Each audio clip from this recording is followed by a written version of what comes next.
Machine Meenakshi Telangana కాంగ్రెస్లో ఇది ఒక ఆసక్తికర అంశంగా మారింది. మీనాక్షి నటరాజన్ తెలంగాణ రాష్ట్ర కాంగ్రెస్ వ్యవహారాల ఇన్ఛార్జ్. ఆమె వచ్చిన నుంచి కూడా తనదైన మార్కు చూపిస్తున్నారు. ప్రతి సందర్భంలో కూడా కాంగ్రెస్ పార్టీ అధికారంలోకి వచ్చిన తర్వాత గతంలో ఉన్న ఇన్ఛార్జీల మీద, అధికారంలోకి రాకముందు కూడా మాణిక్రావు ఠాకరే, ఆ తర్వాత వచ్చిన మిగిలిన ఇన్ఛార్జీల మీద కూడా ఎక్కడో చిన్న చిత్కా ఆరోపణలు విమర్శలు వచ్చేవి. అయితే మీనాక్షి నటరాజన్ మీద మాత్రం ఇప్పటివరకు పార్టీ పరంగా చాలా సింప్లిసిటీగా పార్టీని క్రమశిక్షణలో నడుపుతున్న ఒక ఇన్ఛార్జిగా ఆమెకు ఒక ప్రత్యేక ఇమేజ్ వచ్చింది.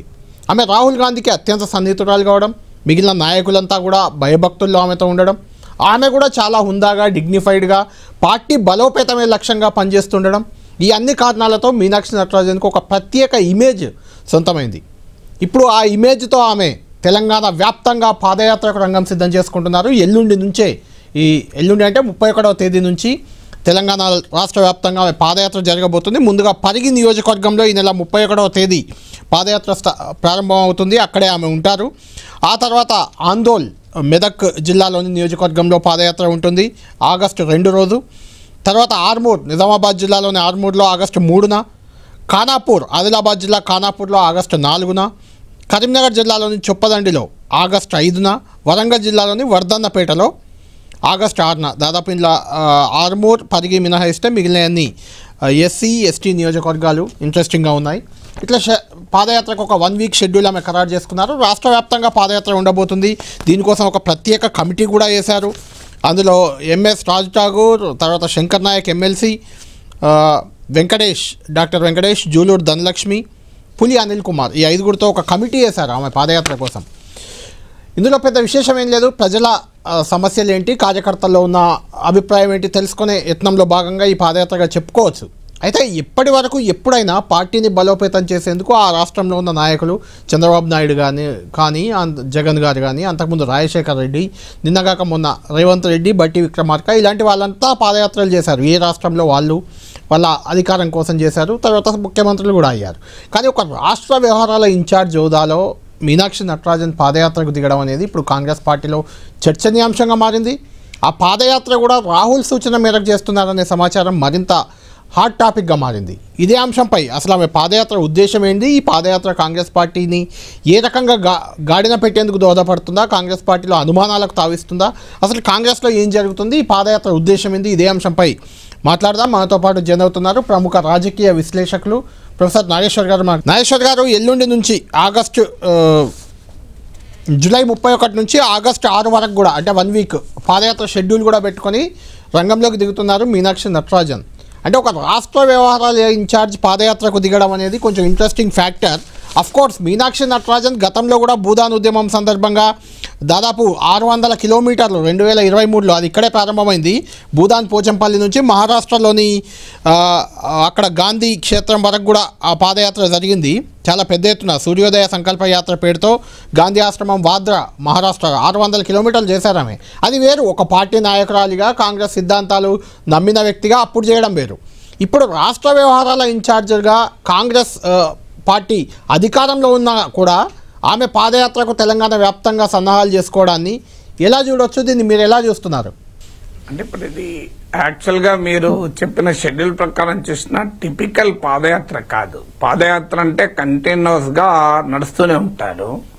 అది బ్రేక్లో ఒక్కొక్క నియోజకవర్గంలో ఒక్కో రోజు అంటూ ఉండదు. సో ఒక ఎట్ ఏ స్ట్రెచ్ కంటిన్యూస్గా నడుస్తుంది. మ్యాక్సిమం అయితే ఓ బ్రేక్ ఇచ్చాక సాధారణంగా బ్రేక్ లేకుండా నడుస్తుంది.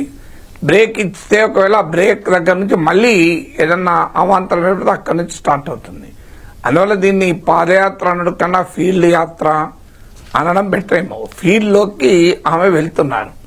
సో నమస్తే తెలంగాణ విమర్శనాత్మకంగా ఎట్లని పెట్టినా ఫీల్డ్ లోకి మీనాక్షి, సైడ్ కు రేవంత్ సైడ్ అయ్యాడా అనే యాంగిల్ పెట్టారు.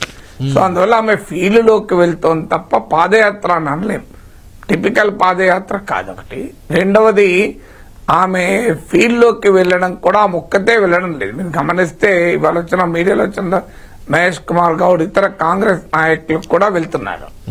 ఒక రకంగా మనకు క్యారవాన్ అంటారే, సో క్యారవాన్ కాన్సెప్ట్ అని, అంటే ఒక గ్రూప్ ఆఫ్ పీపుల్ ఇప్పుడు మనకు కాంగ్రెస్ పార్టీ నేతలు మీనాక్షి నటరాజన్తో సహా పిసిసి అధ్యక్షునితో సహా జనంలోకి వెళ్ళడం, క్షేత్రస్థాయికి వెళ్ళడం, క్షేత్రస్థాయిలో పార్టీ కార్యకర్తలకు కాన్ఫిడెన్స్ క్రియేట్ చేయడం, ప్రజల్లోకి పార్టీని తీసుకెళ్లడం ఒక ప్రాసెస్. ఒక్కొక్క పార్టీ ఒక్కొక్క నాయకులు ఒక్క విధంగా అనుసరించవచ్చు.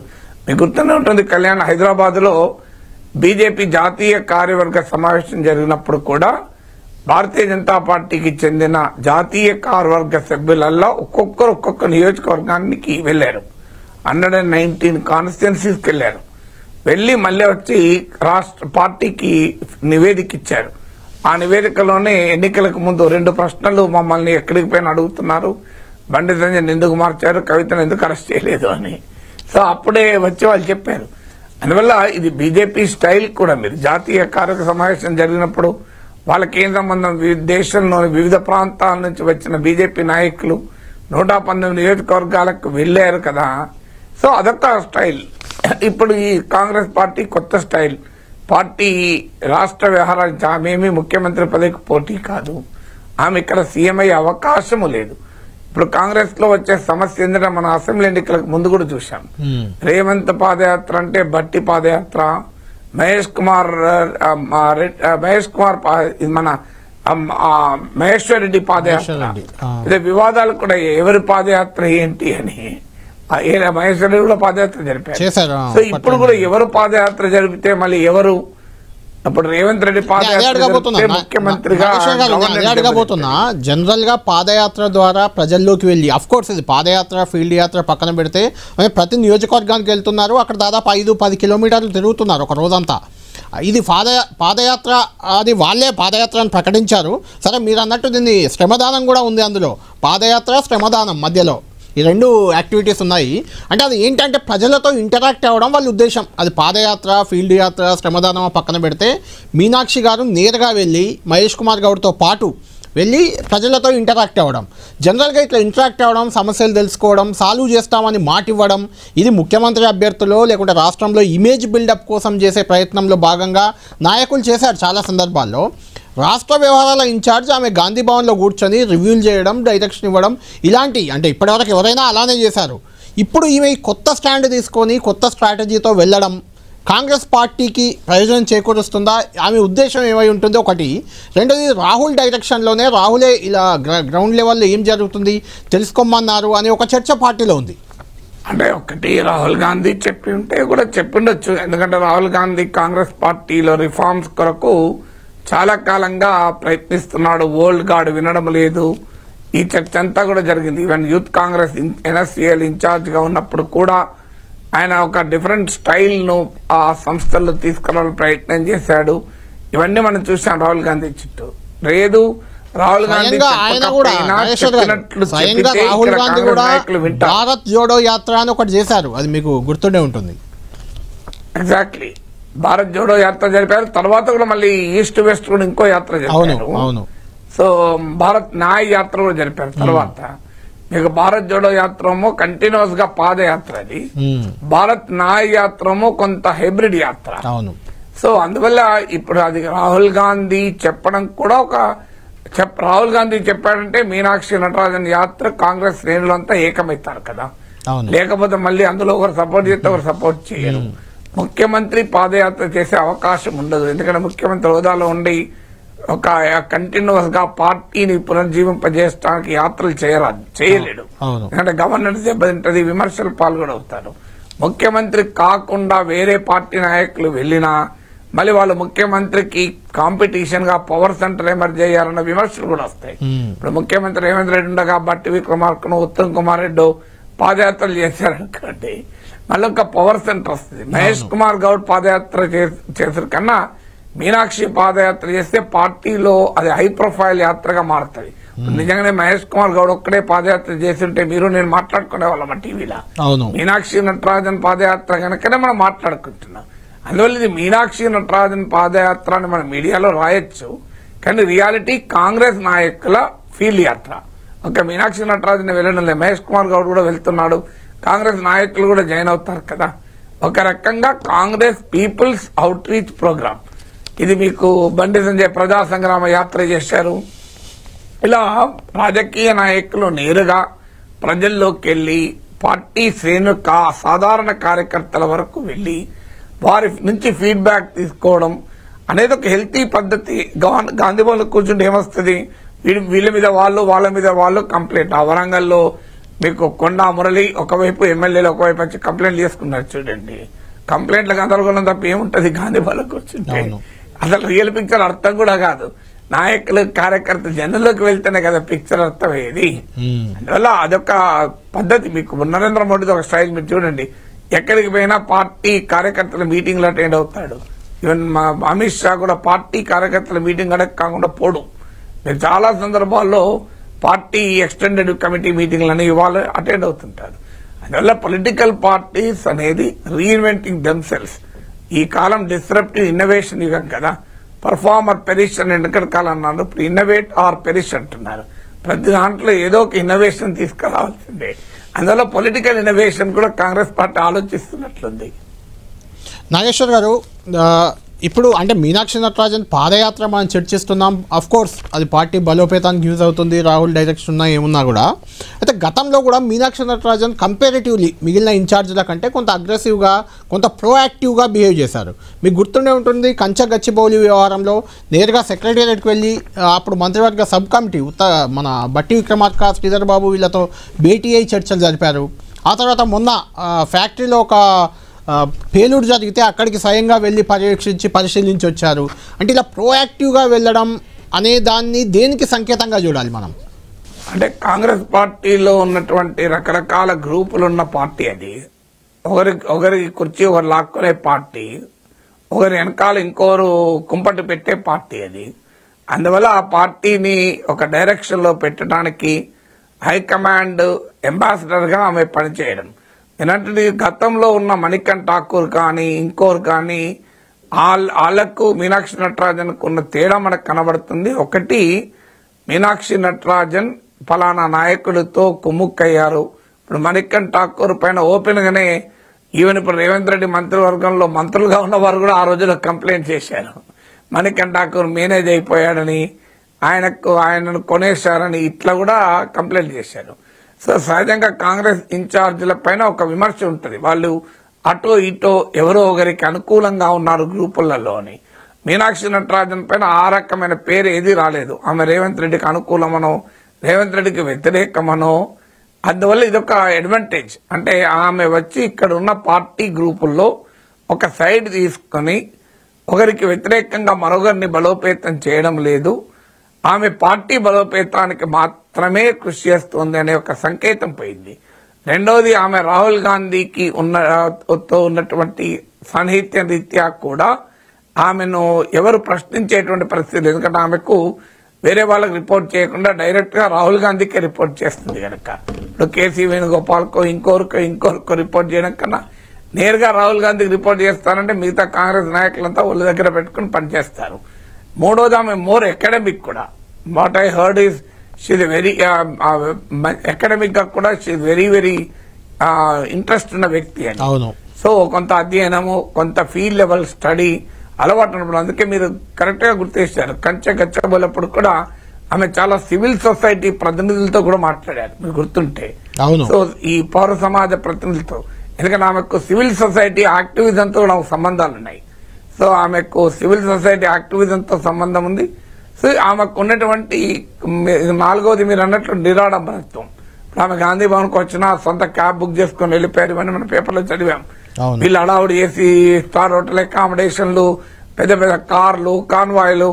అందరూ తెలుసు కాంగ్రెస్ పార్టీలో అధికారం ఉన్న సమయంలో ఇన్ఛార్జ్ అంటే ప్రిన్స్ లేదా ప్రిన్సెస్ లాగా ఉంటారు. ఎక్కడ లేని ఇప్పుడు యువరానో సామంత రాజ్యానికి వస్తే ఎలా గౌరవిస్తారో చక్రవర్తి తరఫున అంత అడావుడు ఉంటుంది. కానీ అలా లేకుండా ఆమె అన్నిటి ఆ పక్క పట్టేసి తన పని దాన్ని మీ పని మీరు చేసుకోండి, నా పని నేను చేసుకుంటా అని వెళ్ళిపోయినట్టు కూడా వార్తలు వచ్చాయి. అందువల్ల మీకు బీజేపీలో కూడా సెంట్రల్ ఇన్ఛార్జెస్ పైన విమర్శలు వచ్చాయి.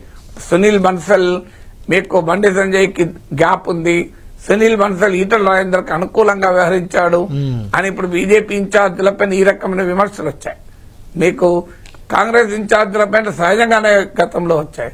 బీజేపీ లాంటి more ideologically coherent party, discipline పార్టీగా చెప్పబడే పార్టీలో కూడా పార్టీ ఇన్ఛార్జ్, పార్టీలో ఉన్న గ్రూపిజంలో ఒక గ్రూప్ వైపు ఉన్నాడన్న విమర్శలు వచ్చాయి. మునుగోడు ఉప ఎన్నిక సందర్భంగా బండి సంజయ్కు, సునీల్ బన్సల్కు చాలా గ్యాప్ వచ్చింది అని, ఈటల రాజేందర్ అమిత్ షా దగ్గర వెళ్ళటానికి సునీల్ బన్సలే రాయబారి అని ఇలాంటి వార్తలు కూడా వచ్చాయి. అందువల్ల కంపారిటివ్లీ ఒక యాక్టివిస్ట్ రోల్ ప్లే చేస్తున్నామే. గవర్నమెంట్ కు ఒక రకమైన పార్టీ వైపు నుంచి ఒక వాచ్ డాగ్ గా, నిజంగా పార్లమెంటరీ డెమోక్రసీలో గవర్నమెంట్ అనేది పార్టీ యొక్క రిఫ్లెక్షన్, పార్టీ ప్రతిబింబమే గవర్నమెంట్. గవర్నమెంట్ ఆకాశం చూడిపడదు. గవర్నమెంట్ ఇస్ నాట్ టెక్నోక్రాట్లు, బ్యూరోక్రాట్లతో కూడదు. పొలిటికల్ ఎగ్జిక్యూటివ్ అనేది డెమోక్రసీలో పొలిటికల్ పార్టీ యొక్క రిఫ్లెక్షనే. అందువల్ల పార్టీ ఎవరు అని అనరాదు. పార్టీ లేకుండా ప్రభుత్వం లేదు. రేవంత్ రెడ్డి ముఖ్యమంత్రిగా ఉన్నాడు, బట్టి విక్రమార్క ఉప ముఖ్యమంత్రిగా ఉన్నాడు, కాంగ్రెస్ పార్టీ ఉంది కనుక మీరు అన్నట్టు ఎక్కడుంటారు? నాగేశ్వర గారు, మీరు అన్నట్టు ఆమె నిజంగా ఎంఎస్సీ చదివారు, ఎల్ఎల్బి చదివారు, మంచి గుడ్ అకాడమిక్ క్వాలిఫికేషన్లు కూడా ఉన్నాయి, ఆమెకు అవగాహన ఉంది, అదంతా ఓకే. అయితే మీరు అన్నట్టు రేవంత్ రెడ్డిని సైడ్ చేశారని కొన్ని విమర్శలు బయట రేవంత్ను వ్యతిరేకించే వాళ్ళే చేస్తారు, అది ఖచ్చితంగా. అలాంటి విమర్శలకు ఇది సైడ్ అయినట్టు ఏమన్నా ఉంటుందా? అంటే ఈమె మరో పవర్ సెంటర్గా రాష్ట్రంలో మారిందా అంటే ఏమంటారు దానికి? అంటే ఆమె ఆ విమర్శ ఇప్పుడు ఇద్దరు మనుషుల మధ్య ఉండేటువంటి రిలేషన్స్, నలుగురు మనుషులు ఉన్నప్పుడు ఖచ్చితంగా 4 రకాల ఈక్వేషన్స్ ఉంటాయి. కానీ ఒక రేవంత్ రెడ్డిని ఆమె రాహుల్ గాంధీ ప్రతినిధిగా ఇక్కడ పనిచేస్తున్నప్పుడు రేవంత్ రెడ్డికి వ్యతిరేకంగా ఆమె ఫైట్ చేస్తే రేవంత్ రెడ్డి ముఖ్యమంత్రి పదవిలో కూర్చోడు కదా. సో అందువల్ల రేవంత్ రెడ్డి ముఖ్యమంత్రిగా ఉంటున్నాడు అనుకుంటేనే రేవంత్ రెడ్డికి వ్యతిరేక పవర్ సెంటర్ కన్నా రేవంత్ రెడ్డి ఏకపక్షంగా వెళ్లకుండా కాస్త బ్రేక్ వేసే పరిస్థితి ఉండొచ్చు. మీకు మొదట్లో రేవంత్ రెడ్డి ముఖ్యమంత్రి అయినప్పుడు కూడా రాహుల్ గాంధీ అందరినీ కలుపుకొని పోండి అని ప్రత్యేకంగా చెప్పినట్లు కూడా వార్తలు వచ్చాయి. సో కాంగ్రెస్ పార్టీలో ఏంటంటే బట్టి విక్రమార్క, ఉత్తమ్ కుమార్ రెడ్డి వీళ్ళంతా చాలా వెటరన్స్. కాంగ్రెస్ పార్టీ వాళ్ళ ఈ పొజిషన్ లో ఉంది అంటే వాళ్ళ కృషి లేకుండా, వాళ్ళ కంట్రిబ్యూషన్ లేకుండా సాధ్యం కాదు. రేవంత్ రెడ్డి రావడం వల్ల కాంగ్రెస్ పార్టీలో ఊపు వచ్చింది. సో అందువల్ల ఈ రెండింటి మధ్య బ్యాలెన్స్ చేయాలి. కాంగ్రెస్ కున్న కోర్ స్ట్రెంగ్త్ బట్టి విక్రమార్క, ఉత్తమ్ కుమార్ రెడ్డి ఇలా ఒరిజినల్ కాంగ్రెస్ నేతలు రేవంత్ రెడ్డి పార్టీకి కొత్త ఫ్యూయల్, కొత్త ఇంధనం, కొత్త చోదక శక్తినిచ్చారు, అంటే యాక్సిలరేషన్ ఇచ్చారు. సో ఇది రేవంత్ రెడ్డి కాకుండా కాంగ్రెస్ పార్టీ ఇవాళ పవర్ లోకి వచ్చేదా అనే ఒక క్వశ్చన్. కానీ రేవంత్ రెడ్డి ఒక్కడే పవర్ లోకి తెచ్చాడా? కాంగ్రెస్ ఒరిజినల్ కాంగ్రెస్ నేత లేకుండా కాంగ్రెస్ పవర్ లోకి వచ్చేదా? అందువల్ల రెండూ ఉపయోగపడ్డది. అంటే కాంగ్రెస్ ఓల్డ్ గార్డ్ చేసిన కృషి, దానికి విన్నింగ్ ఎడ్జ్ గా, దానికి ఒక విన్నింగ్ స్ఫూర్తి స్పిరిట్ గా రేవంత్ పనిచేశారు. అందువల్ల వీళ్ళిద్దరినీ బ్యాలెన్స్ చేయడానికి ఇప్పుడు రేవంత్ రెడ్డికి అవకాశం ఇస్తే, మీకు కాంగ్రెస్ పార్టీలో రేవంత్ రెడ్డి ఎవరైనా అవకాశం ఇస్తే మిగతా వాళ్ళ అందరినీ ఎలాగో ఫినిష్ చేస్తారు. అది మనకు తెలియదు ఏముంది. బీజేపీ లాంటి పార్టీలోనే బండి సంజయ్ని మార్చడంలో ఈటల సక్సెస్ అయ్యారు, ఈటలు రాకుండా బండి సంజయ్ సక్సెస్ అయ్యాడు కదా. మీరు రేవంత్ రెడ్డికి పూర్తి ఫ్రీడమ్ ఇచ్చారనుకోండి, ఇక తన వ్యతిరేక వర్గంగా భావించి తనకు పోటీగా ఉన్న నాయకులందరినీ మార్జినలైజ్ చేసేస్తారు. అందువల్ల కాస్త కంట్రోలింగ్ అని అనడం కనుక కాస్త చెక్ పాయింట్ గా, కాస్త స్పీడ్ బ్రేకర్ గా మీనాక్షి పనిచేయచ్చు వ్యతిరేకంగా. ఇక ఆమె పవర్ సెంటర్ అయ్యే అవకాశం లేదు, ఎందుకంటే ఆమె ఇక్కడ ఆమె లోకల్ కాదు కనుక ఏం చేసినా ముఖ్యమంత్రి కాదు కదా. అంటే పవర్ సెంటర్ అంటే ఆమె చుట్టూ కొంతమంది చేరే అవకాశం ఉంటుంది కదా అప్పుడు ఒక వర్గం. ఇప్పటి వరకైతే ఆమె అలా చేర్చుకుంటున్నట్లు, ఎంకరేజ్ చేస్తున్నట్లు రాలేదు. అంటే గతంలో ఉన్న మీకు మణికంఠ ఠాకూర్ పైన వాళ్ళపైన విమర్శలు వచ్చాయి, వర్గానికి అనుకూలంగా ఉన్నారని. ఇప్పటి వరకు రేవంత్ వర్గం కావచ్చు, బట్టి వర్గం కావచ్చు, ఎవరి వర్గం కూడా మీనాక్షి నటరాజన్ పైన ఆ రకమైన విమర్శలు ఎవరు చేయడం లేదు. ఒక రకంగా అంటే భయపడుతున్నట్టు కనబడుతుంది. ఆమె మీద చేసేది కన్నా ఆమె వర్గం అని మేము చెప్పుకోవడానికి కూడా ఎవరు ముందుకు రావడం లేదు కదా. సో ఎందుకంటే ఆమె యూత్ కాంగ్రెస్ నుంచి, ఎన్ఎస్సీఐ నుంచి వచ్చిన నాయకురాలు. ఆమె కాంగ్రెస్ పార్టీలో ట్రైన్ అయ్యి కాంగ్రెస్ పార్టీలో పెరిగి పెద్ద అయిన నాయకురాలు ఆమె. సో అందువల్ల ఆమె ట్రూ కాంగ్రెస్ పర్సన్ గానే ఆమెను చూస్తున్నారు తప్ప ఆమె గ్రూపిజంగా చూడడం లేదు.